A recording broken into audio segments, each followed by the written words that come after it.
Hello and welcome to Dateline Lagos on Channels Television. I'm Ayotunde Balogun. Coming up on the program, Lagos State Ministry of Works and Infrastructure reels out achievements in the last 12 months, including the Ojota-Okpebi Link Bridge and Tinubu Administrative Complex. Ministry of Women Affairs and Poverty Alleviation records 6,753 gender-based violence cases, plus Lagos State Universal Basic Education Board holds pre-bid meeting for 2023-2024 UBEC intervention projects. The Lagos State Office of Infrastructure says that it has completed 362 roads spanning approximately 347.17 kilometers since 2019 under the Sanwo-Olu-Hamzat administration, and also provided more comfortable workspace for government agencies as well. Now, the Special Advisor on Infrastructure, Mr. Olufemi Daramola, and the State Special Advisor on Works, Mr. Adekunle Olayinka, made this known at the 2026 Ministerial Press Briefing. Here's how it went. Road infrastructure is the backbone of any booming economy, and in a megacity like Lagos, it's the ultimate game changer for productivity. The administration of Governor Babajide Sanwo-Olu and Kadri Hamzat has intensified efforts in delivering infrastructure projects across the 5 divisions of the state. In the last 7 years, the Office of Infrastructure, supervising all road projects led by Mr. Olufemi Daramola, says a total of 362 roads have been delivered to the people to make commuting a lot easier. The Special Advisor on Infrastructure made this known at the 2026 Ministerial Press Briefing in Alausa, Ikeja.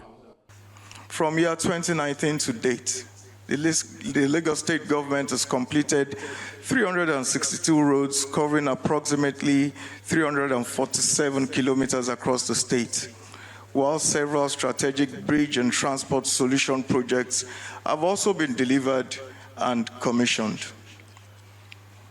In addition, the state currently has numerous ongoing road and bridge projects at various stages of completion, reflecting a sustained commitment to infrastructure renewal and strategic urban development despite prevailing economic realities and rising construction costs. Highways, inner roads, vehicular bridges, and pedestrian bridges continue to receive deliberate statewide attention as part of broader efforts aimed at improving transportation efficiency and urban resilience.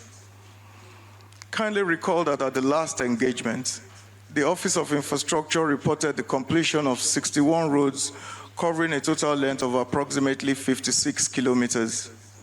Since then, the office has sustained momentum in infrastructure delivery with the completion of an additional 130 roads spanning approximately 113 kilometers. In the same period, its agencies have continued to record visible and measurable progress across several strategic and transformative projects within the state. Notably, amongst the additional roads delivered are major strategic infrastructure projects such as the Okpebi-Mende Link Bridge and Approach Roads, which marked a significant milestone in improving connectivity across Ikeja, Maryland, Ojota corridor, while easing pressure on adjoining roads. Complementary junction improvement and traffic integration works within the corridor are still ongoing and nearing completion to ensure seamless vehicular operations upon opening to traffic. Other key projects delivered during the period include the Babajide Sanwo-Olu Road, that is Dokpemu Road in Agege, Abaranje Road in Alimosho, as well as the Aradagun Musafejo Ajido-Imeki Road, Samuel Ekudayo and Toga roads in Badagry axis. All these roads have contributed significantly to improving mobility, accessibility, and socio-economic activities across various parts of the state. The Eti-Osa-Lekki-Epe Expressway, Berigbe Road in Ikorodu, Ijegu-Ijagemo Road in Alimosho area of the state, and 9 other roads are all ready for commissioning. The state government has also recorded substantial progress on several transformational infrastructure projects that have been completed and are ready for commissioning across different parts of the state. This includes the rehabilitation and upgrading of the Eti-Osa-Lekki-Epe Expressway corridor, particularly from Eleko Junction through Awoyaya, Green Springs, Majek, Ogidon, and all the way to Abraham Adesanya. In anticipation of the Green Line Rail Corridor, infrastructure development to accommodate the same has progressed substantially from Abraham Adesanya intersection to Ajah Flyover intersection, which are expected to significantly improve traffic flow and regional connectivity along the Lekki axis. To complement the reconstruction works on the axis, the state has rehabilitated the asphalt pavement from the Ajah Flyover to Admiralty intersection on both bounds, thus serving as an alternative to the transformational Lagos-Calabar Coastal Road. Also completed and ready for commissioning, Agberigbe Road, that is from Iwu-Elekpe to Bodu Junction, and Adamo, Akonu, Agunfoye, Lugbosi Road in Ikorodu, Akakemberi Road in Ojo, Ijegun Ijagemo, and Akeson Igodo roads in Alimosho. We have the Makwen, Ikoya, Oloto, and Bose Nomo in Etiosa. These roads have further enhanced accessibility and improved road conditions within key residential and commercial corridors across the metropolis. In the area of office accommodation for public servants, the Special Advisor on Works, Mr. Adekunle Olayinka, says the state government has provided an additional 19,525 square meters workspace to reduce the cost of rentals for government agencies. The Office of Works has made significant strides in enhancing state infrastructure portfolio and restoring infrastructure assets. So here are some of the key impacts of our effective and efficient service delivery. With a vision to be Africa's model smart city and in demonstrating the commitment to complete all ongoing projects, this administration embarked upon the completion works on the Bola Ahmed Tinubu Administrative Complex and the Revenue House to strengthen the efficiency and effectiveness of the public service to ensure the provision of a sustainable office infrastructure for the state workforce. So I'll talk on the Bola Ahmed Tinubu Administrative Complex, Alausa. This is a multi-story building consisting of 4 blocks, A, B, C, and a pavilion. It has one 8-floor block and 2 5-floor blocks, each delivering about 7,362 square meters of office space on 2.01 hectares. The renovation of Revenue House Alausa Ikeja. The Revenue House was acquired out of a triple desire to accommodate all the state parastatals, departments, and agencies that have to do with revenue generation in the state under one roof within the secretarial vicinity to promote synergy and make payments seamless for the people. So the multi-agency building, which of course has been named as Bola Ahmed Tinubu Administrative Complex, consists of, as I've said before, three blocks, A, B, C, and D. The revenue building consists of 3 wings, A, B, and C, of 7 floors each, and the 4th wing is a rotunda of 8 floors, including the central courtyard. Beautiful masterpiece. So the building comprises of offices occupying 12,163 meters squared, total floor area, conveniences and other ancillary facilities, including 4 lifts and gate houses, a generator house, a driver's lodge, a covered carport, dedicated open park lots. The project generated about 422 jobs. The administration priority to complete this project is an affirmation of the resolve of Mr. Governor and Deputy Governor's commitment towards building the resilient infrastructure that will generate a strong economic base for productivity and foster innovation. On infrastructure sustainability, Mr. Olayinka confirmed the rehabilitation of the State Judiciary Warehouse and other critical facilities across the state.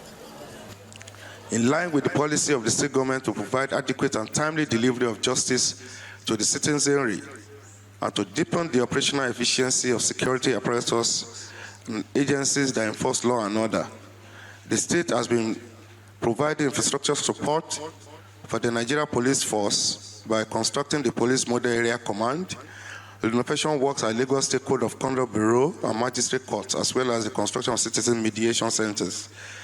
The Office of Works has supervised the recently commissioned warehouse for the Lagos State Judiciary Sheriff Department at Majidun, Ikorodu. The purpose of this project is to enable the Sheriff Department to keep confiscated materials, properties, items, or other valuable exhibits or assets found at a debtor's place of business or home pending when the case is adjudicated by the courts. In preventing building collapse in the state, the General Manager of the Lagos State Material Testing Laboratory says over 50,000 concrete tests were carried out on buildings in the last 1 year. We've served in the last 24 months about 4,689 notices. That is buildings and project sites we have reached, and out of which some have complied, some haven't. We have about 46.9 sites that has complied.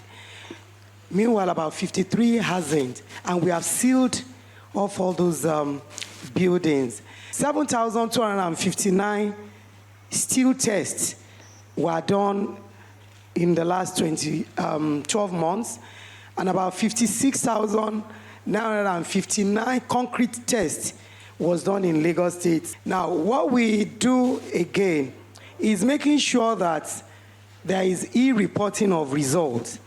Over time, we discover that many clients will tell our agents and our staffs when they get to their various sites that they've tested, but they don't have results on hand. But because of the new technology we have drafted now, staffs could actually go on our Verify portal page and identify if they've paid what they paid for and the number of tests we've carried out. So that this has helped in tracking defaulters and developers and citizens that has actually refused to work. Lagos State Public Works Corporation is also not left out in the conversation. The agency assures the public of rehabilitating all bad roads during and after the rainy season. The wet seasons are here already, and by means of preventive maintenance, quite a number of our usual trouble spots have been identified based on experience, and work is ongoing in the areas of desilting and ensuring that the drains are functional. You must acknowledge that once the drains are functional and effective, continued maintenance and use of the road is guaranteed. With respect to the pavement itself, as the rains are here, you will notice that over the last 2 months, we have been deliberate and intentional in working on some roads so that as we go into the rainy season, those roads will be sustained in use. What we have adopted is the use of alternative materials than asphalt in the rainy season. You will notice that on some roads, we've adopted palliative works that would ensure that those roads are constantly used. On some, we're using boulders and cross stone. On others, we're applying interlocking stones as a means of ensuring that these roads are in use. In the rainy season, we know that we have a large percentage of our roads being asphalt, and as such, damage may occur. And as such, the Lagos State Public Works Corporation is liaising with all the LGAs and LCDAs to monitor these roads. We get a feedback and we react immediately, which is why we're in synergy as one government. We're working together. And I can assure you that all of the roads that require attention are being given attention and will continue to do so. The state government says it will continue to prioritize transportation infrastructure in response to rapid urbanization and ensure that all ongoing projects are delivered to the people. From Works and Infrastructure to the Ministry of Women Affairs and Poverty Alleviation, where the Commissioner, Bolaji Dada, says the Lagos State government recorded 6,753 cases of gender-based violence in 2025, with 2,460 survivors obtaining justice through various intervention and support mechanisms. As part of efforts to reduce unemployment in Lagos State, the Ministry of Women Affairs and Poverty Alleviation says the ministry's vocational and empowerment initiatives have provided financial stability for beneficiaries of various programs rolled out by the state government. Speaking at the 2026 ministerial press briefing, the state commissioner in charge, Bolaji Dada, says government has intensified response mechanisms against domestic and sexual violence and also promoted economic opportunities for women and youths across the state. In the Ministry of Women Affairs and Poverty Alleviation, our vision is to be the lead ministry in sustainable poverty reduction and women protection in Nigeria. And the mission of the ministry is women development and eradication of gender-based violence through regular women-focused programs and interventions. Now I'll start with the different units and departments of the ministry. The Skills Acquisition Development Unit. At the center of this commitment are 19 skills acquisition centers spread across the 5 Ibile divisions of the state, alongside the Women Development Center in Agege. These tuition fee centers offer a wide range of vocational training designed to empower women and young adults. Women, young adults, and men have been beneficiaries of this program and are drawn from across the 5 Ibile divisions of the state. Selected students from WAPA Skills Acquisition Centers are also part of the beneficiaries. On the 22nd of July 2025, the Governor of Lagos State, through the Ministry of Women Affairs and Poverty Alleviation, proudly, very proudly at that, launched the foremost women economic empowerment policy roadmap in Lagos State. Although an initiative of the federal government, but it became imperative to domesticate this policy in Lagos to bridge gender gaps and expand opportunities for women, making Lagos the second state to domesticate this policy in Nigeria. She also reveals that the ministry received 6,753 cases of gender-based violence in 2025 and over 2,000 survivors obtained justice through its work. In the last 1 year, 6,753 cases were reported. 6,753 cases were reported. 540 were men, and 6,213 were female. Out of the 6,753, 2,460 were granted justice. And out of that, 197 were men, and 2,263 were female. 3,099 survivors are in recovery and support care. Out of the 3,099, 248 are male and 2,851 are female.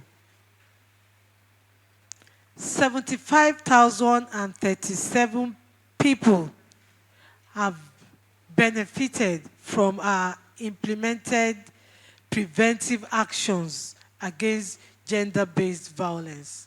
The Ministry of Women Affairs and Poverty Alleviation reaffirms government's commitment to zero-tolerance approach to all forms of gender-based abuse, as well as the protection of women, children, and vulnerable persons in Lagos State. Lagosians, it is no news that the present administration of Mr. Governor Babajide Sanwo-Olu delivered projects in different sectors of the economy through the themes agenda. With this success in mind, the second term of the present administration has included social inclusion, gender equality, and the affairs of youths in its agenda. Now, we have the Themes Plus agenda. With this, no one is left behind on account of their social status, gender, or age. Lagosians, be prepared for another 4 years of a total revamp in all sectors. Ìgbéga ìpínlẹ̀ Èkó, àjùmọ̀ṣe ni o. Now let's turn our attention to the education sector. This time, the Lagos State Universal Basic Education Board has outlined expectations for prospective contractors bidding for 75 school infrastructure projects across the state. Speaking at a pre-bid meeting, the permanent board member on teachers' pension, Mr. Babatunde Williams, who represented the executive chairman of LASUBEB at the event, said the exercise aims to ensure compliance with procurement regulations and provide conducive learning environment for the students. Stakeholders in the Lagos education sector converge on Maryland to meet with prospective bidders on plans to execute the 2023-2024 Universal Basic Education Commission intervention projects in the state. These educators are also here seeking clarity on the bidding requirements, procurement procedures, and documentation guidelines necessary for participation in the 75 school projects. There is need to make clarity of your purpose of being here. Why are you here? And the purpose of you attending this meeting is to prepare you, is to assist you, is to guide you on the best way to submit your bids so that your bid will not be seen as a failure. Because by the time we start the evaluations, if you have not met the requirement based on the provision of the law and based on the adverts and the bidding documents uploaded, in the website of the PPA, which you must have had privilege to see, your bid may not survive and you may not be eventually shortlisted for the job. All these things, they are the requirement of UBEC and the financial regulations. They are very, very important. The first one is your tax identification number. Your TIN number is very, very important. You must give us your TIN number and let us know it. Put in your letter-headed paper the name of the contractor. My TIN number is so. Tax identification number so. The second one is payer identification number. Your payer ID is very important too for this tax purpose. Your payer ID. No taxpayer, every taxpayer with the state government must have payer ID. Then number 3, the confirmation of advance payment guarantee. Advance payment, APG is very, very important for us. Lagos State use LASACO mostly. LASACO mostly for APG. Advance payment guarantee is very, very important as a contractor. Confirmation of performance bond. Confirmation of performance bond is also important. You know how to get it. Very important. Then number 5, evidence of payment of agreement fee. Evidence of payment of agreement fee. You know how to pay it as contractor. You bring the evidence to us, 0.25%. Then evidence of payment of administrative fee, 0.5%, is very important to pay it to. So then you bring the evidence to us that all these things have been paid. All these things will be attached to the vouchers. Those are the things the auditors will check, that we are having a good and reliable contractor to deliver on the work that has been awarded to him or her. LASUBEB says the pre-bid meeting serves as a platform for transparency and accountability. As a board, we are committed to upholding the principles of transparency, fairness, accountability, and due process in all procurement activities. I therefore encourage all participants to pay close attention to the presentations from the various departments, seek clarification where necessary during the question and answer session, and ensure strict adherence to all stipulated guidelines. It is my expectation that this interactive session will further strengthen confidence in the integrity of the process and facilitate smooth participation by all stakeholders. Some of the bidders applaud government for creating a level playing field for them. In this meeting, the organization and the information that is being passed to the people, to the contractors in general, is going to be of use to everybody, especially those that have never bidded before, and due diligence is being followed. It has always been a very fair process, and given a level playing ground to all contractors, you know. And when you look at the mode of payment, the stage payment, advance payment for contractors, it has always been very, very prompt, which actually aid our own work, as contractors too. Yes. The executive chairman of LASUBEB, represented by Mr. Babatunde Williams, says the procurement process for UBEC intervention projects will be done in line with the state government's regulations. The objective of this meeting today is to comply with the standard regulations of the state government in project or contract awarding as regards the project for the intervention projects for all schools in the state. The Universal Basic Education Commission intervention program comprises about 75 projects covering construction of block of classrooms, rehabilitation and furniture supply for public schools, which aims to improve infrastructure and learning conditions for government schools in Lagos State. And so that's the program for this week. Thank you so much for watching. I'm Ayotunde Balogun. Remember, obey all state laws. Be the very best you can in whatever you do. And most importantly, please live a healthy life. Till next time, it's bye for now.